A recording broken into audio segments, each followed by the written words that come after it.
اسی لیے وہ بڑے انہماک سے کچھ پڑھ رہی تھی۔ اس کی آنکھیں بند تھیں۔ اس نے آنکھیں کھولے بغیر کٹورے کا پانی سرسوں کے تیل میں ملا دیا، پھر جانے کہاں سے ایک چاقو نکال کر اس چاقو سے تیل اور پانی کو ملانے لگی۔ اس کے ہونٹ تیزی سے ہل رہے تھے۔ ایک چھوٹے سے برتن میں کانچ کے ٹوٹے ہوئے ٹکڑے پڑے تھے۔ اسی برتن میں میں نے سبز رنگ کی چوڑی کے ٹکڑے بھی دیکھے۔ اچانک اس کی آواز بلند ہو گئی۔ مجھے یوں لگا جیسے کمرے میں بہت سی مکھیاں گھس آئی ہوں۔ ان کے بنبنانے کی اسی آواز نے مجھے چونکا دیا۔ میں نے چاروں طرف دیکھا مگر وہاں کوئی بھی نہیں تھا۔ میرا دل گھبرانے لگا، جی چاہا کہ اسے جھنجھوڑ کر ہوش میں لے آؤں۔ یہ خواہش اس قدر تیزی کے ساتھ ابھری کہ میں آگے بڑھ آیا۔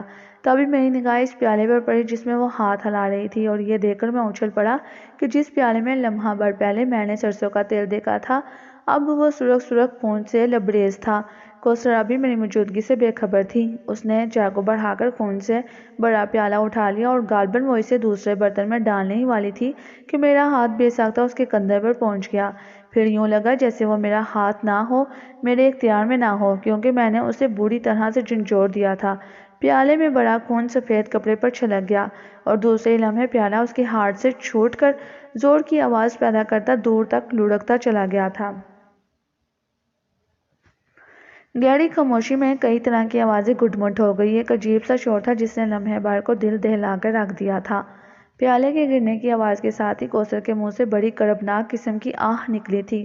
دوسرا برتن بھی لڑھک گیا تھا اور اس برتن میں پڑے کانچ کے ٹکڑے بھی برتن لڑھک جانے سے فرش پر گر گئے تھے۔ میں گھبرا کر ایک دم ایک قدم پیچھے ہو گیا۔ ان بہت سی آوازوں کے ختم ہوتے ہی کوثر میری طرف جھپٹی تھی۔ وقار الحسن! اس کی آواز کسی گدھ کی تیز اور چپت ہوئی آواز کی مانند محسوس ہوئی تھی۔ میں نے اس کی طرف دیکھا اور دنگ سے رہ گیا تھا۔ اس کے چہرے پر بہوبت ملا ہوا تھا۔ اس کا چہرہ بھیانک نظر آ رہا تھا۔ آنکھوں میں پھیلی سرخی شعلے سے ٹپکتے محسوس ہو رہے تھے۔ غصے کے مارے اس کے منہ سے کف جاری ہو گیا تھا۔ یہ کیا کیا تم نے؟ وہ ہذیانی انداز میں چیخی۔ میں نے گھبرا کر دروازے کی طرف دیکھا۔ میں سوچ رہا تھا کہ تایا اور اماں تک اس کی چیخ و پکار پہنچ گئی ہوگی اور وہ لوگ اب آتے ہی ہوں گے۔ میں تم سے پوچھ رہی ہوں۔ اس نے آگے بڑھ کر میرا گریبان پکڑ لیا اور مجھے جھٹکے دینے لگی۔ اس کے جھٹکے دینے کی وجہ سے میرے پاؤں زمین سے اکھڑ گئے اور وہ مجھے برابر جھٹکے دے رہی تھی، اور مجھے یوں لگ رہا تھا جیسے میرے جسم کے اندر ایک طوفان آیا ہے، جیسے کہ کوئی چیز اپنی جگہ پر نہ رہی ہو اور میرے کرتے کا گلا میرے گردن پر پھندا بن گیا تھا۔ میرا سر چکرانے لگا۔ میں بالکل بے بس ہو گیا۔ میرے ہاتھ میں بالکل جان نہ رہی۔ اچانک اس نے مجھے زور سے دھکا دیا اور اپنی گرفت سے آزاد کر دیا۔ میں لڑکھڑیاں کھاتا ہوا دور جا گرا، مگر میں نے اٹھ جانے میں بھی دیر نہ لگائی۔ میں حیرت سے کوثر کو دیکھ رہا تھا۔ وہ نازک اندام سی لڑکی میں بے پناہ قوت کی مالک تھی۔ اگر کوئی دیکھتا تو کبھی یقین نہ کرتا مجھ جیسے لڑکے کو اتنی دور پھینکنے والی یہ نازک سی لڑکی تھی۔ حیرت اور خوف سے میری جان گنگ تھی۔ مجھے یہ حیرت تھی کہ اب کیا اماں یا تایا کیوں نہیں آئے؟ گو کہ بڑی تیزی سے وہ چیخی تھی۔ اچانک اس کی سسکیاں گونجنے لگی اور وہ بستر پر گر کر رونے لگی۔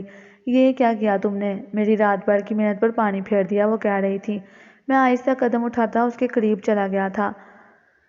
میں نے اسے بتانا چاہا کہ میں نہیں چاہتا تھا، مگر جانے کیوں ایسا ہو گیا۔ وہ مجھے اپنے قریب پا کر پھر چیخ اٹھی اور اچھل کر دور جا کھڑی ہوئی۔ مت آؤ میرے قریب، مت آنا کوثر، جاؤ، چلے جاؤ یہاں سے۔ وہ پھر زور سے چیخی تھی۔ آہستہ بولو، تایا اور اماں جاگ جائیں گے، ان کے فرشتوں تک کو میری آواز نہیں پہنچ سکتی۔ پھر وہ ہذیانی انداز میں چیخی، اور تم بہت برے ہو وقار، تم نے مجھ سے میری زندگی کی سب سے بڑی خوشی چھین لی، مگر میں اس خوشی سے دستبردار نہیں ہو سکتی۔ میں تم سے کہہ چکی ہوں کہ تمہیں مجھ سے اب جدا نہیں کر سکتا کوئی بھی۔ اس کے آخری جملے نے میرے ہوش اڑا دیے تھے۔ میں جان گیا تھا کہ شاید وہ مجھے قابو کرنے کے لیے کوئی عمل کر رہی تھی یا واقعی شگفتہ کو کوئی نقصان پہنچانا چاہتی تھی۔ خوف زدہ کر دینے والا خواب سچا تھا۔ میں شگفتہ کو، کوثر، وہ جانے کیا کہنے والی تھی کہ میں چیخ اٹھا۔ تم ایسا کچھ نہیں کرو گی، کچھ بھی نہیں۔ اس کی باتوں نے میرا خدشہ درست ثابت کر دیا تھا۔ وہ عجیب سے انداز میں ہنسی اور پھر ہنستی چلے گئی۔ رفتہ رفتہ اس کی آواز بلند ہوتی جا رہی تھی۔ مجھے یوں لگ رہا تھا جیسے میرے چاروں طرف تیز ہواؤں کے جھکڑ سے چلنے لگے تھے۔ میں وحشت زدہ سا ہو کر کبھی اسے اور کبھی دروازے کی طرف دیکھ رہا تھا۔ وہ ہنستے ہنستے بستر پر گر گئی۔ میں دور کھڑا اسے دیکھ رہا تھا۔ اچانک اس سفید کپڑے میں آگ لگ گئی جس پر پیالے میں بڑا خون گرا تھا۔ آگ کے شعلے اور دھواں دیکھ کر اس کی ہنسی کو اچانک بریک لگ گئی اور وہ وحشت زدہ انداز میں اس کپڑے کو دیکھ رہی تھی۔ اس کا چہرہ متغیر ہوتا جا رہا تھا۔ میرا دل حلق میں دھڑکنے لگا۔ میں الٹے قدموں چلتا ہوا کمرے سے باہر نکل گیا۔ میں کوثر کی طرف سے پریشان ہو گیا تھا مگر میری ہمت نہ ہوئی کہ میں وہاں کھڑا رہتا یا اسے سنبھالنے کی کوشش کرتا۔ میں جو ہی برآمدے میں آیا اماں چائے اور پراٹھا لیے آ گئیں۔ ان کے چہرے سے بالکل احساس نہیں ہو رہا تھا کہ انہیں گھر میں کسی غیر معمولی بات کا احساس ہوا ہو۔ انہوں نے کوثر کی چیخوں کی آواز سنی ہو۔ وہ بالکل نارمل تھی۔ چلو ناشتہ کرو، انہوں نے میری طرف دیکھے بغیر کہا اور اپنے اور تایا کے لیے ناشتہ لیے آگے بڑھ گئی۔ میں ان کے پیچھے چلتا تایا کے قریب جا بیٹھا۔ وہ اب تک کسی گہری سوچ میں غرق تھے۔ ہمارے قریب پہنچنے پر وہ اٹھ بیٹھے۔ میں حیرت سے سوچ رہا تھا کہ کوثر کی آواز یا میری آواز ان لوگوں تک کیوں نہیں پہنچ سکی۔ بہرحال وقت کم تھا، مجھے ہر حال میں جانا تھا، اسی لیے میں ناشتہ کرنے لگا۔ گو کہ حلق سے نوالے نہیں اتر رہے تھے۔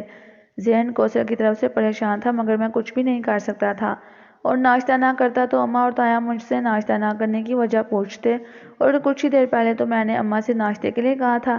ویسے میں بھی نہیں جانتا تھا کہ وہاں حجرے میں میرے کھانے پینے کا کوئی بندوبست ہوگا بھی یا نہیں، اسی لیے میں نے کسی نہ کسی طرح سے چند نوالے کھا کر چائے پی لی۔ ناشتہ کرتے ہی ہم جانے کے لیے کھڑے ہو گئے۔ اماں نے کپڑے میں لپٹا ہوا کڑا اور مجسمہ میرے حوالے کر دیا۔ چھوٹا سا اٹیچی کیس جس میں میری ضرورت کی چیزیں تھیں مجھے تھما دی، پھر کچھ پڑھ کر میرے اور تایا کے اوپر پھونکا اور افسردہ سے چہرے سے مجھے رخصت کر دیا۔ ان سے بولا بھی نہیں جا رہا تھا، میں ان کی کیفیت سے واقف تھا، اسی لیے انہیں تسلی دی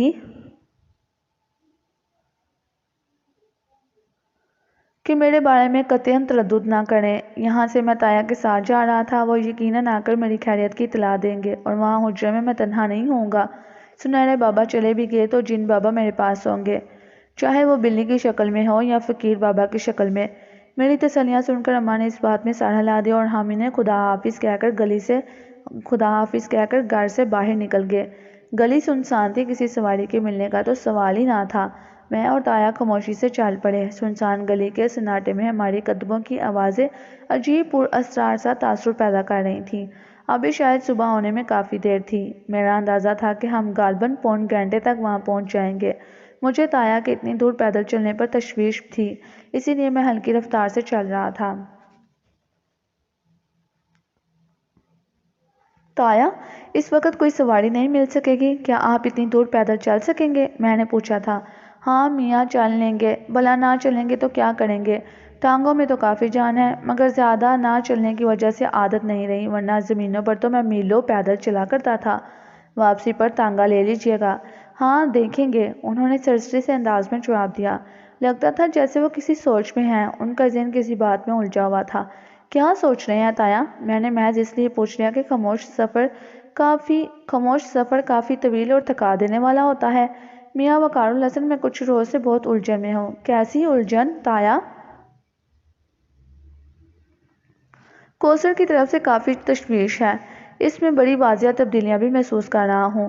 ان کی بات سن کر میرا دل دھڑک اٹھا تھا۔ کیسی تبدیلیاں تایا؟ مجھے تو ایسا کچھ محسوس نہیں ہوا۔ میں نے ہنسنے کی کوشش کر ماحول کی غمگینتا کو کم کرنا چاہا۔ انہوں نے سر گھما کر مجھے گہری نظروں سے دیکھا۔ شاید تم نے محسوس نہ کی ہوں، انہوں نے دھیمے سے لہجے میں کہا تھا، مگر ان تبدیلیوں کو شدت کے ساتھ محسوس کر رہا ہوں میں۔ اسے اب کچھ ایسی چیزوں کی بھی ضرورت پڑنے لگی ہے جن کے استعمال کے بارے میں بات کچھ واضح نہیں ہوتی۔ پھر اس کا رویہ، اس کی آنکھوں کی بے چینی، اس کا گھنٹوں تنہا اور اندھیرے کمرے میں پڑے رہنا، پہلے تو مجبوری تھی مگر اب اسے کوئی مجبوری نہیں ہے۔ خدا نے اسے جس نعمت سے نوازا ہے، اس کی جگہ کوئی اور لڑکی ہوتی تو ہواؤں میں اڑتی پھرتی، مگر وہ تو اس کا رویہ ناقابل فہم ہے۔ آپ کا وہم ہے تایا، اس کی تنہائی میں پڑے رہنے، مستقل کچھ نہ کچھ سوچنے اور پڑھنے کی عادت پختہ ہو چکی ہے، یہ ایک دم سے نہیں جا سکتی۔ میں نے بات بنانے کی کوشش کی۔ نہیں وقارالحسن، اس کا رویہ فطرت کے خلاف ہے۔ اسے تو گھومنا پھرنا چاہیے تھا۔ وہ تم سے باہر لے جانے کی ضد کرتی، گھومنے پھرنے کے لیے خاندانی روایات یا طور طریقوں کو بھی پس پشت ڈال دیتی، روتی چیختی چلاتی تو میں مطمئن ہوتا کہ وہ عین انسانی فطرت کے مطابق ایسا کرتی، مگر خیر چھوڑو، میرا خیال ہے کہ وہ نارمل نہیں رہی۔ میرے پاس کہنے کو کچھ بھی نہ تھا، وہ ٹھیک ہی تو کہہ رہے تھے۔ میں خاموش رہا۔ میں نہیں چاہتا تھا کہ وہ اس سلسلے میں مزید سوچ سوچ کر پریشان ہو۔ ویسے یہ اندازہ مجھے تھا کہ کوثر کی پراسراریت بہت جلد سب پر عیاں ہو جائے گی، اور وہ جو راہ اختیار کر چکی تھی وہ واقعی انتہائی خطرناک تھی۔ کبھی نہ کبھی اور کہیں نہ کہیں اس کا بانڈا تو پھوٹ ہی جانا تھا۔ میں خاموشی سے چلتا رہا۔ اب ہم اپنی گلی کو عبور کر رہے تھے۔ چند قدم کے بعد ہی پکی سڑک تھی۔ اس سڑک پر کافی روشنی تھی، کم از کم اس گلی سے زیادہ روشنی تھی۔ جو ہی میں نے سڑک پر قدم رکھا، دور سے آتی ٹاپوں کی آواز سن کر پورے بدن میں سنسناہٹ سی محسوس کرنے لگا۔ یہ آواز بالکل ویسی تھی جیسی میں کل صبح سن چکا تھا۔ میں مضطرب سا ہو گیا۔ تایا کو میں سب کچھ بتا چکا تھا، اس لیے ان آوازوں کو سن کر وہ بھی چونک اٹھے تھے۔ یہ آواز انہوں نے کچھ کہنا چاہا مگر چپ ہو گئے۔ میں خود کو آنے والے خوفناک لمحات کے بارے میں تیار کرنے لگا۔ میں جانتا تھا کہ سادھو آج زیادہ جذباتی ہوگا۔ آج میرے پاس شکنتلا کا وہ کڑا وہ مجسمہ موجود تھا جسے حاصل کرنے کے لیے اس نے اتنا لمبا چوڑا کھڑاک پھیلایا تھا۔ جو کچھ میرے ساتھ کل ہو چکا تھا وہی اتنا خوفناک تھا، اور پھر آج تو جو بھی ہوتا وہ کم تھا۔ میں نے اس کڑے اور مجسمے کو جلدی سے اٹیچی کیس میں رکھ لیا اور اٹیچی کیس کو مضبوطی سے پکڑ لیا۔ ٹاپوں کی آواز آہستہ آہستہ قریب آتی جا رہی تھی۔ یوں لگتا تھا جیسے گھوڑا بہت تیز رفتاری سے دوڑ رہا ہو۔ تایا نے پلٹ کر دیکھا۔ میں اب تک پیچھے دیکھنے کی جرات نہیں کر سکتا تھا۔ ٹانگا ہے، تایا نے سرگوشی کی۔ تایا اس طرف آ جائیں، میں نے کنارے ہوتے ہوئے کہا۔ ہم دونوں کچے حصے پر اتر کر بالکل کنارے کنارے چلنے لگے۔ میں نے غیر ارادی طور پر اپنی رفتار بڑھا دی تھی۔ میرا ساتھ دیتے تایا کی سانس پھول گئی تھی۔ ٹانگا بہت قریب آ چکا تھا۔ اس کی ٹاپوں کی آواز سے دہلا جا رہا تھا میں۔ میری ٹانگیں ابھی سے کپکپانے لگی تھیں۔ میں خوف زدہ تھا مگر پھر بھی بدن قابو میں نہیں تھا۔ اچانک میں نے گھوڑے کی رفتار کو مزید تیز ہوتے محسوس کیا، اور پھر چشم زدن میں ٹانگا ہمارے برابر پہنچ گیا اور رکے بغیر بہت تیز رفتاری سے آگے بھی بڑھ گیا۔ تیز رفتار ٹانگے میں بیٹھے ہوئے جن لوگوں کی جھلک مجھے نظر آئی تھی انہیں دیکھ کر میں دم بخود رہ گیا تھا۔ ٹانگے باندھ کے برابر بیٹھے صاحب شرف الدین کے بابا اور پیچھے بیٹھی وہ خواتین جو سیاہ برقع میں ملبوس تھی، یقیناً شگفتہ اور اس کی اماں تھیں۔ یہ لوگ یہاں اس وقت شاید تایا بھی انہیں دیکھ چکے تھے، ورنہ میں تو سمجھا تھا کہ مجھے ہی وہم ہوا ہے۔ تایا، یہ لوگ کون تھے؟ میں نے اپنے شعبے کو یقین میں بدلنے کے لیے پوچھا تھا۔ آڑے میاں ٹانگے والے کے برابر میں بیٹھا شرف الدین کے بابا تھے۔ خواتین ممکن ہے کہ شرف الدین کی ماں اور شگفتہ ہو، مگر یہ لوگ اس وقت کہاں سے آ رہے ہیں؟ تایا بول رہے تھے اور میں حیرت سے دور جاتے ٹانگے کو دیکھ رہا تھا۔ یا اللہ خیر کرنا، میں بے اختیار میرے منہ سے نکلا تھا۔ اللہ خیر کرے گا، تم خود کو پرسکون رکھو، تایا نے میرے کندھے پر ہاتھ رکھ کر کہا تھا۔ ٹانگا ہماری نگاہوں سے اوجھل ہو چکا تھا۔ یوں لگ رہا تھا جیسے ہمارے قریب سے ایک طوفان گزر گیا ہو۔ گھوڑوں کے ٹاپوں سے ٹوٹ جانے والا سناٹا دور پھیلا تو بہت گہرا اور ہیبت ناک تھا۔ میں اور تایا خاموش تھے۔ میرے دماغ میں آندیاں سی چل رہی تھیں۔ میں سوچ رہا تھا کہ یہ لوگ اس وقت یہاں کیسے پہنچے؟ رات کی کوئی گاڑی یا بس امروہہ سے یہاں نہیں آتی تھی۔ ہزاروں سوال میرے دماغ میں ڈنک مارنے لگے کہ یہ لوگ کیوں آئے ہیں؟ کیا ہو گیا ان کے ساتھ؟ شرف الدین کیوں نہیں تھا؟ کہیں شرف الدین کو تو؟ اس سے آگے کچھ سوچتے ہوئے مجھے جڑجڑی سی ہونے لگی تھی۔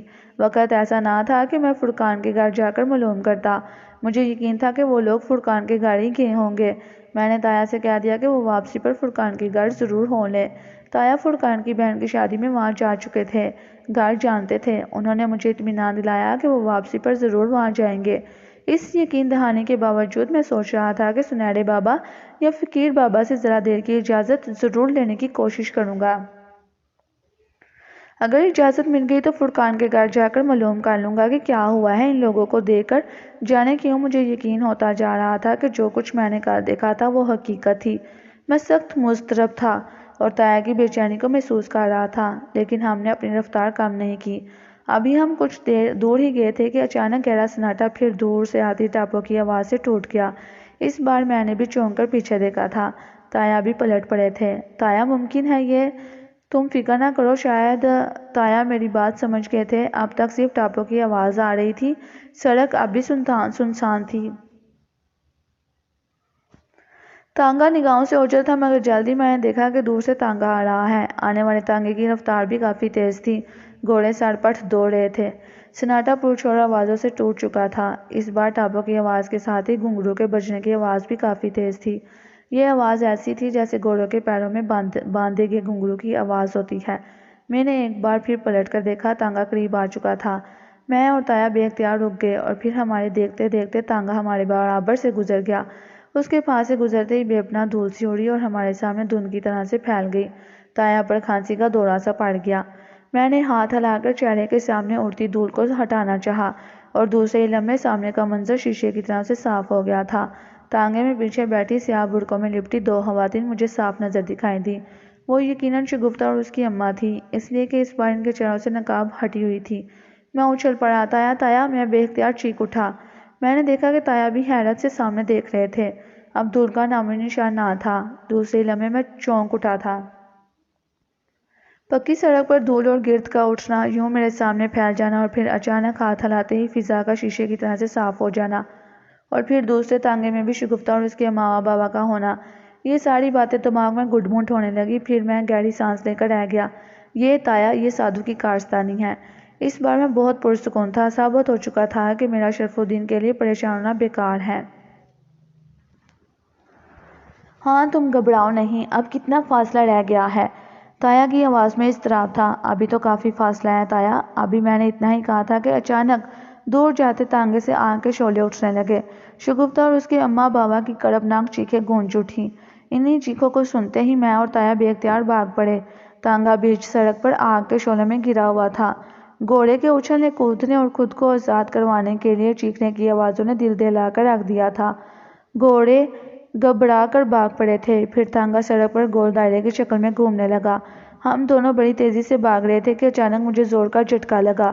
اٹیچی کیس میرے ہاتھ سے چھوٹ کر دور جا گرا۔ میں منہ کے بل سڑک پر گرا اور گرتے ہی میں نے تایا کو بھی بالکل اسی طرح سے جھٹکا کھا کر منہ کے بل گرتے دیکھا۔ پھر جیسے زمین نے ہم دونوں کو جکڑ لیا، میں نے دور پڑے اٹیچی کیس تک پہنچنے کے لیے آگے بڑھنا چاہا اور چیخ کر رہ گیا تھا۔ دو سوکھے ہاتھوں کی لمبی اور کھردری سی انگلیاں میرے ٹخنوں کو جکڑ چکی تھیں، بالکل اس طرح سے جیسے گھر کی بیٹھک میں ایک بازو سوکھے ہاتھوں نے میرے پیروں کو جکڑ لیا تھا۔ میں نے پیروں کو تن سے جدا ہوتے محسوس کیا اور پھر میری آنکھوں میں اندھیرا پھیلنے لگا۔ وقار الحسن! اچانک تایا کی چیخ نے مجھے آنکھیں کھولنے پر مجبور کر دیا تھا۔ میں نے شدید تکلیف کو برداشت کرتے ہوئے بڑی مشکل سے بند ہوتی ہوئی آنکھیں کھولیں اور یہ دیکھ کر حیران رہ گیا کہ کوئی شخص میرے بالکل سامنے کھڑا تھا۔ پھر میں نے اپنے سامنے کھڑے ہوئے سائے کو خود پر جھکتے محسوس کیا تھا۔ اس کا چہرہ دھیرے دھیرے میرے قریب آ رہا تھا۔ میں آنکھیں پھاڑ کر اسے دیکھنے کی کوشش کر رہا تھا۔ جب اس کا چہرہ میرے بالکل قریب آ گیا تو میرا سانس رک گیا تھا۔ مجھے لگا جیسے میرا سر بگ سے اڑ جائے گا۔ میرا اوپر جھکنے والا 100% رحیمو تھا۔ میں جو ٹخنوں کی تکلیف سے بے ہوش ہونے لگا تھا، سب کچھ بھول بھال گیا۔ آنکھیں پھاڑ کر اسے دیکھنے لگا۔ پہلا خیال تو مجھے یہی آیا کہ یہ بھی سادھو کی شرارت ہے، مگر جب میں نے اس کے ساتھ ہی تایا کو بھی خود پر جھکے پایا تو بونچکا سا رہ گیا تھا۔ وقار الحسن، کہیں چوٹ تو نہیں آئی؟ تایا یوں پوچھ رہے تھے جیسے میں یوں ہی چلتے چلتے گر پڑا ہوں۔ ان کے چہرے پر کوئی اچنبھے کی بات نہ تھی۔ وہ بالکل نارمل انداز میں میرا ہاتھ پکڑ کر اٹھا رہے تھے۔ میں نے ان سے کہنا چاہا کہ میرے ٹخنوں کو کسی نے جکڑ رکھا ہے، مگر میں کہہ نہ سکا۔ اس لیے نہیں کہ مجھ سے بولا نہیں جا رہا تھا، بلکہ اس لیے کہ میں نے اپنے ٹخنوں کو آزاد محسوس کیا تھا۔ نہ کسی نے انہیں جکڑ رکھا تھا اور نہ ہی اب میرے پیروں میں کوئی تکلیف تھی۔ میں ایک جھٹکے سے اٹھ بیٹھ گیا۔ سب سے پہلے میں نے اپنا اٹیچی کیس قابو میں کیا، پھر اس شخص کی طرف پلٹا جسے میں رحیمو سمجھ رہا تھا۔ میں ٹھیک ہوں تایا، میں نے مثبت انداز میں جواب دیا۔ میری آنکھیں رحیمو کے چہرے پر جمی تھیں۔ تم کون ہو؟ میں نے اس سے پوچھا۔ حالانکہ یہاں جتنی روشنی تھی اس میں مجھے اس کا چہرہ صاف نظر آ رہا تھا اور اب مجھے پوری طرح سے یقین آ چکا تھا کہ وہ رحیمو ہی ہے۔ میں نے اسے زندگی میں تو غور سے نہیں دیکھا تھا، مگر مرنے کے بعد میں اسے دیکھ چکا تھا۔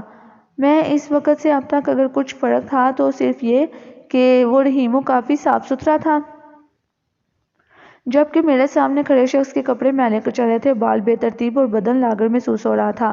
میں عبدالرؤوف ہوں۔ آپ مجھے نہیں جانتے، مگر میں آپ کو جانتا ہوں۔ میں شرف الدین کے بابا کے پاس ملازم تھا۔ اس نے دھیمے سے کہا اور میرا دل اچھل کر حلق میں آ گیا تھا۔ تم رحیمو عبدالرؤف نہیں ہو؟ بے ساختہ میرے منہ سے نکلا تھا۔ وہ میرا بھائی ہے، میں اس کی تلاش میں یہاں آیا تھا، مگر بھیا شرف الدین یہاں نہیں ملے۔ وقت نہیں ہے وقار الحسن، تایا اتنا کہہ کر عبدالرؤف کی طرف پلٹے۔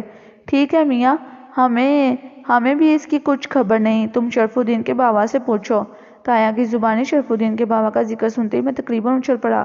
مجھے یاد آیا کہ میں کب اور کیوں بھاگا تھا اور کیسے گرا تھا۔ میں نے پلٹ کر اس جگہ دیکھا جہاں میں نے کچھ دیر قبل تانگے سے شعلے نکلتے دیکھے تھے۔ وہاں کچھ بھی نہیں تھا، سڑک سنسان پڑی تھی۔ شاید اس وجہ سے اب اس طرف متوجہ نہیں ہو سکا تھا۔ پھر رحیموں کے ہم شکل نے ویسے ہی میرے حواس گم کر دیے تھے۔ تایا وہ تانگا، وہ لوگ شاید فرقان کے گھر گئے ہیں، تایا نے سرسری سے انداز میں کہا۔ پھر عبدالرؤف سے مخاطب ہوتے ہوئے بولا، تم نے فرقان کا گھر دیکھا ہے نا؟ ہاں میاں جی، میں وہیں سے تو آ رہا تھا، مجھے دلی کے لیے ریل پکڑنی ہے۔ تو شرف الدین کے بابا بھی ابھی وہیں گئے ہیں، ان سے جا کر پوچھو اور ہماری جان چھوڑو، ہم ذرا جلدی میں ہیں۔ تایا بہت زیادہ جھنجھلائے ہوئے تھے۔ اتنا کہہ کر انہوں نے میرا ہاتھ تھاما اور تیزی سے سبز گنبد والی مسجد کی طرف بڑھ گئے۔ میری سمجھ میں کچھ بھی نہ آیا، یوں لگ رہا تھا جیسے چند لمحوں اور پہلے ہونے والا واقعہ گویا ہوا ہی نہیں تھا۔ قدم جیسے چند لمحوں پہلے، اچھا، قدم بڑھاتے ہوئے میرا سارا دھیان اپنے پیروں کی طرف تھا، جن پر ابھی کچھ دیر پہلے میں نے سوکھے سوکھے ہاتھوں کی پتلی اور آہنی قسم کی انگلیوں کی گرفت محسوس کی تھی۔ میں بالکل ٹھیک تھا، نہ ٹخنوں میں تکلیف تھی نہ پیروں میں۔ عبدالرؤف ہونکوں کی طرح سے ہمیں دیکھتا رہ گیا اور ہم تیز رفتاری سے آگے بڑھ گئے۔ تایا، یہ جو کچھ ہوا تھا وہ دیکھا آپ نے؟ ہاں، لیکن تم بہت بے وقوف ہو۔ میرا خیال ہے کہ تم نے اپنی بے وقوفی سے اپنے لیے زیادہ پریشانیاں مول لے لی ہیں۔ بھائی، جب تمہیں پتہ ہے کہ سادھو صرف تماشے کرتا ہے، اور آج تو ویسے بھی یہ سب متوقع تھا کہ تم یہ مجسمہ اور کڑا سنہرے بابا کو دینے جا رہے ہو، وہ ان سب چیزوں کو ہی حاصل کرنے کے لیے اتنا کھڑاک پھیلائے ہوئے ہے، اور یہ بھی سن لو کہ آگے کا راستہ منتصر ضرور ہے مگر کھٹن بھی ہو سکتا ہے۔ تم کوشش کرو کہ فاصلہ جلد از جلد ختم ہو جائے، اور اگر بلی نہ آئی ہوتی تو؟ بلی کہاں ہے؟ میں خوش ہو گیا، جان گیا کہ جن بابا پہلے ہی کی طرح سے میری حفاظت پر مامور ہیں، انہیں یقیناً سنہرے بابا نے بھیجا ہوگا۔ بس لمحہ بھر پہلے کو وہ سڑک پر بھاگتی نظر آئی تھی اور سڑک پر جلتا ہوا تانگا یوں ہوا ہو گیا جیسے کبھی تھا ہی نہیں۔ پھر میں نے اسے تمہارے پیروں کے پاس دیکھا اور تبھی اندھیرے میں یہ شخص نکل کر تمہاری طرف بڑھا۔ یہ رحیمو کون ہے؟ وہی تو نہیں جس کے بارے میں تم بتلا رہے تھے کہ سادھو نے اسے تمہارے ہاتھوں قتل کروا دیا تھا؟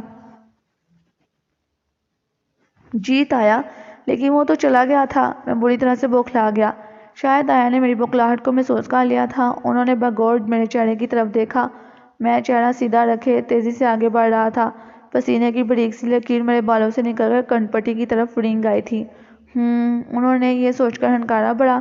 بہرحال وقار الحسن، میرا خیال ہے تم سنہرے بابا کے پاس سے آ جانے کے بعد تم زیادہ مضبوط ہو جاؤ گے۔ اب فکر نہ کرو، خاموش رہو اور آیت کرسی پڑھتے رہو۔ ہمیں روشنی کی پہلی کرن سے پہلے ہی وہاں تک پہنچنا ہے۔ کیوں؟ یہی کہا تھا نا تم نے؟ جی تایا، وہ ٹھیک کہہ رہے تھے۔ ان باتوں نے میرے پرسکون اعصاب کو تھوڑ پھوڑ کر رکھ دیا تھا۔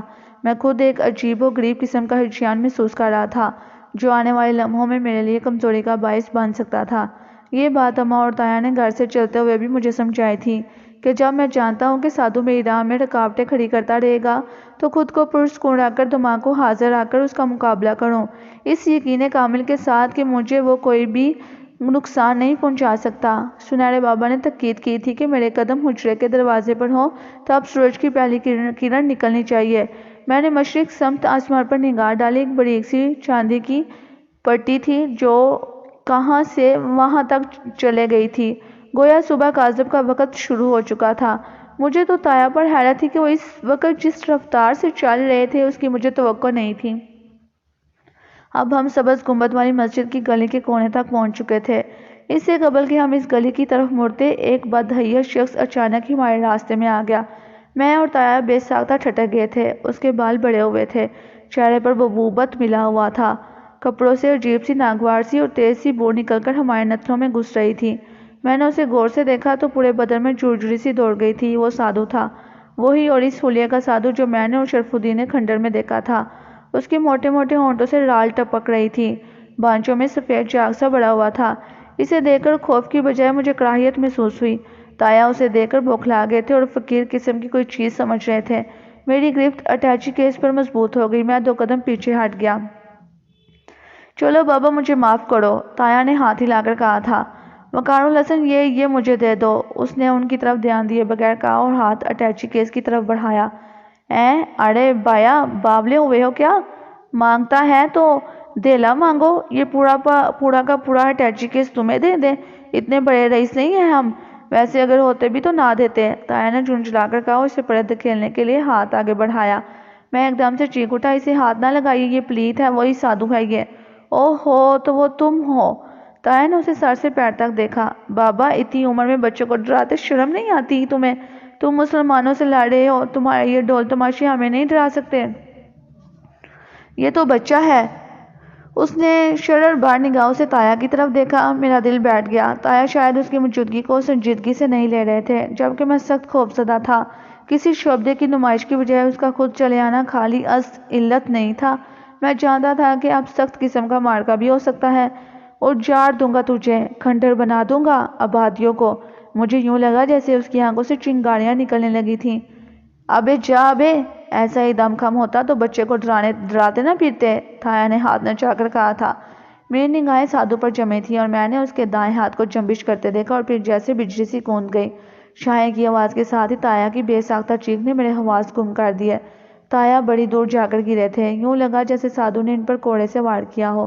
میں اچھل کر پیچھے ہو گیا تھا۔ اب وہ پوری طرح سے میری طرف متوجہ تھا۔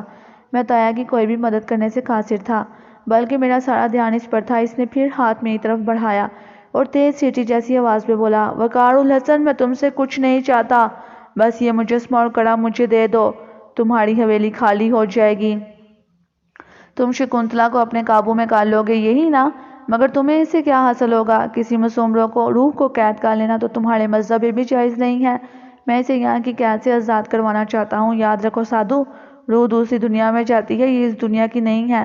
جن بندشوں کی وجہ سے وہ یہاں بھٹک رہی ہے، وہ اس کے لیے بڑا عذاب ہوگی، اور تم اسے ہمیشہ ہمیشہ کے لیے سزا میں مبتلا کرنا چاہتے ہو۔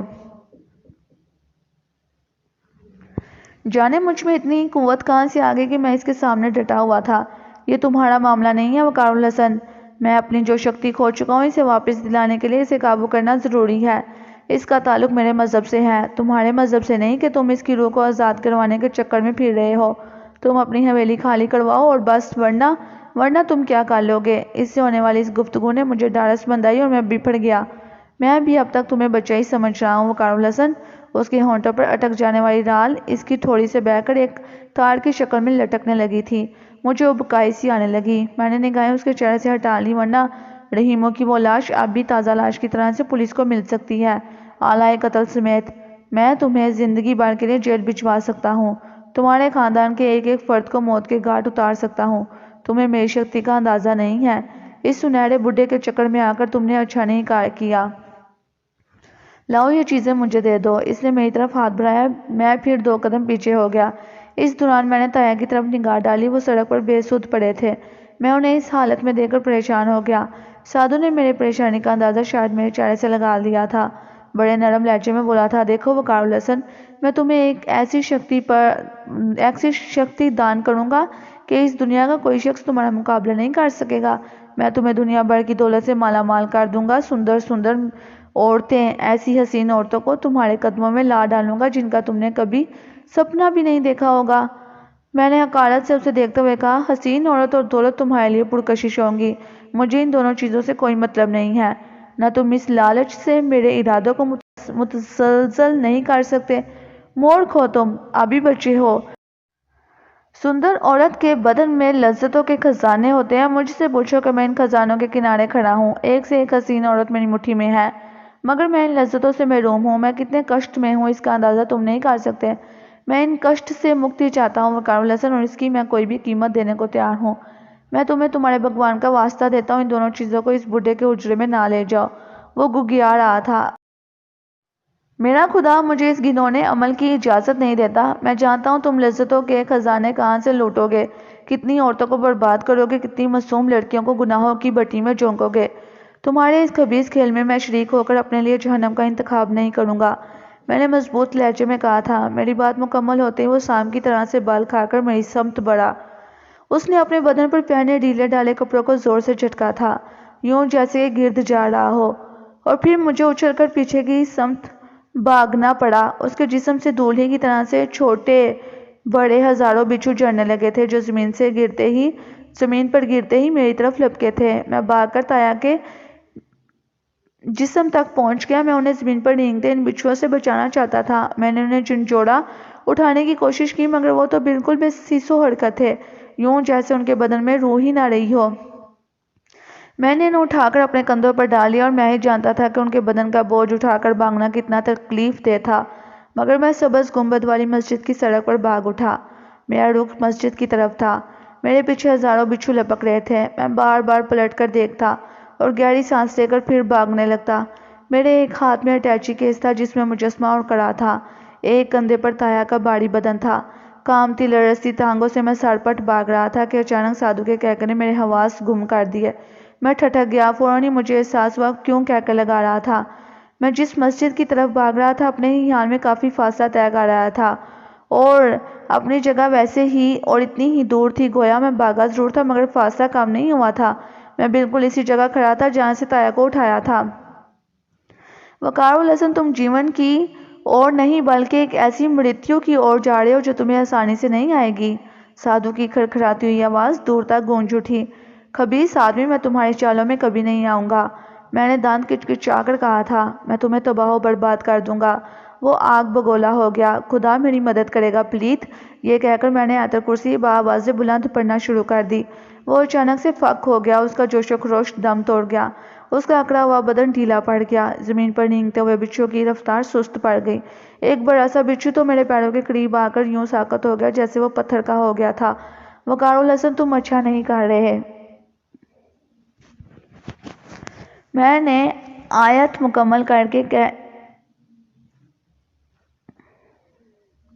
بند کرو یہ جادو ورنہ۔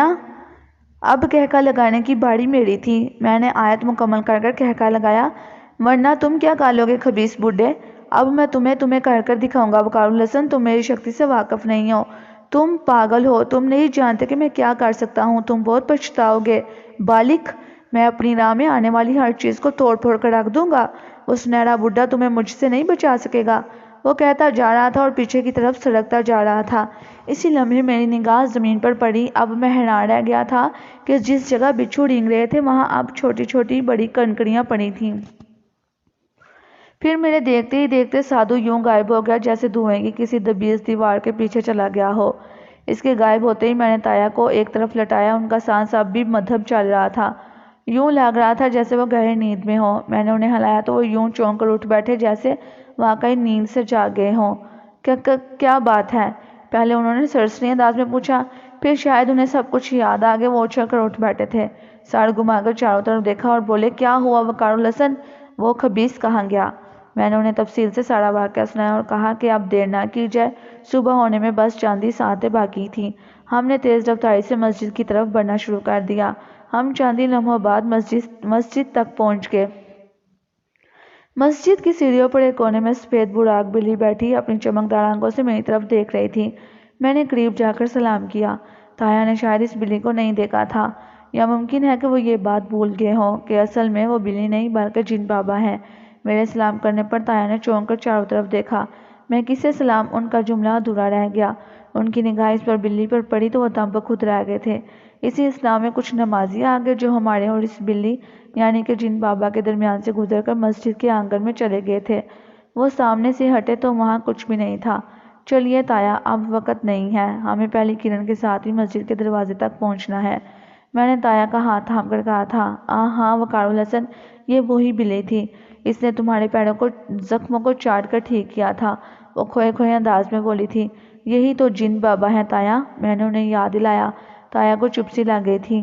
ہم سورج کی پہلی کرن کے ساتھ ہی حجرے کے دروازے تک پہنچ گئے۔ میں نے ہولے سے دروازے پر دستک دی۔ آ جاؤ وقار الحسن۔ سنہرے بابا کی آواز سن کر میں اندر داخل ہو گیا۔ سنہرے بابا کو یہاں دیکھ کر مجھے حیرت کے ساتھ خوشی بھی ہوئی تھی۔ میں نے انہیں ادب سے سلام کیا۔ تایا ابھی تک باہر کھڑے تھے۔ میں بھی نہیں چاہتا تھا کہ وہ سنہرے بابا کی اجازت کے بغیر اندر آئیں۔